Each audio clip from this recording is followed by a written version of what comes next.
Well, in a sign that the war in Ukraine is not exactly going Putin's way, the Ukrainian forces have seized a small but symbolic victory by recapturing the city of Lysychansk.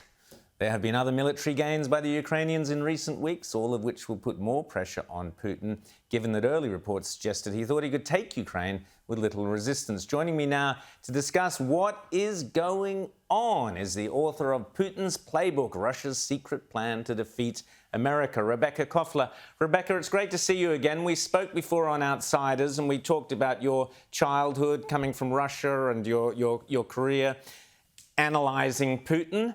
So, your book there, Putin's Playbook, urge people to read it. Tell us the latest. What is going on? We're hearing of civilian casualties. Putin seems to be concentrating on civilians.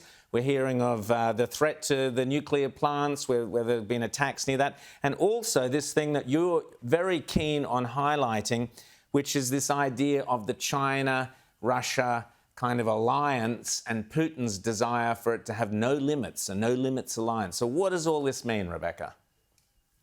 Of course, wonderful to return to your program, Rowan, to speak to Australians.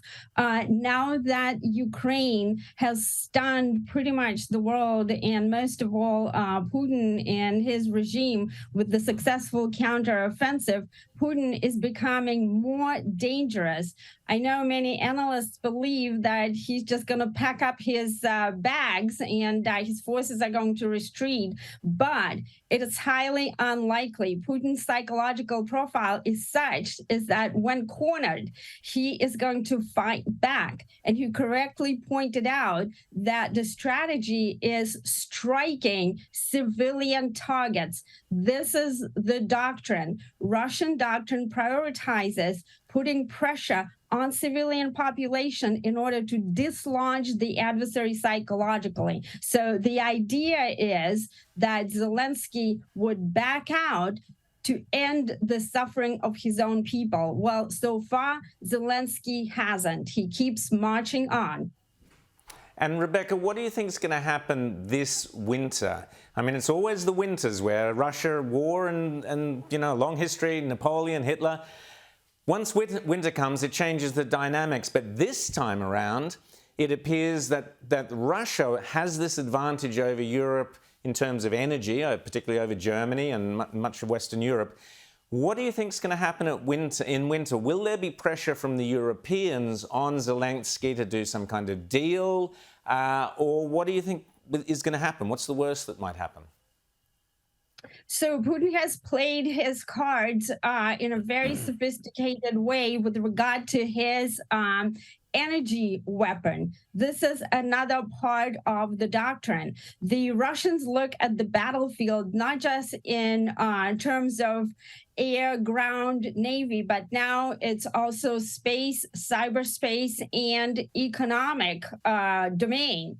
And so Putin, not very many people know this, but Putin actually has a PhD in economics in addition to the law degree. He also surrounded himself with very strong Western-trained economists, such as Elvira Nabiullina, his top central banker. She's actually MIT trained. So Putin not only has sanction-proofed his economy in the run-up to the February 24 invasion of Ukraine, but he also calculated how he's going to manipulate the energy flows, the gas flows. And you mentioned China.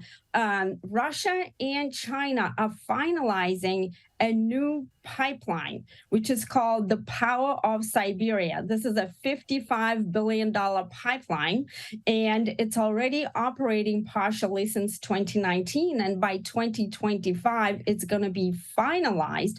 And so, given that Nord Stream has been shut down, and the Russians are not planning to resume operations because they are making an ultimatum to Europe saying, as long as you maintain the sanctions, Nord Stream is going to be shut down. Well, guess what? The Power of Siberia is going to replenish that revenue potentially lost by Russia. And in fact, the trade between China and Russia is skyrocketing at the same time as between China and the United States is dropping. So there's definitely a plan. Putin has his playbook, which he has developed for the past 2 decades, right under our noses. He never made it a secret what he was planning to do. And now we're stuck with our indecision. Well, Rebekah, great to chat to you. We've just run out of time, but I urge people to carry on reading Putin's playbook to find out what is going on, and we'll chat again. Thanks so much, Rebekah Koffler.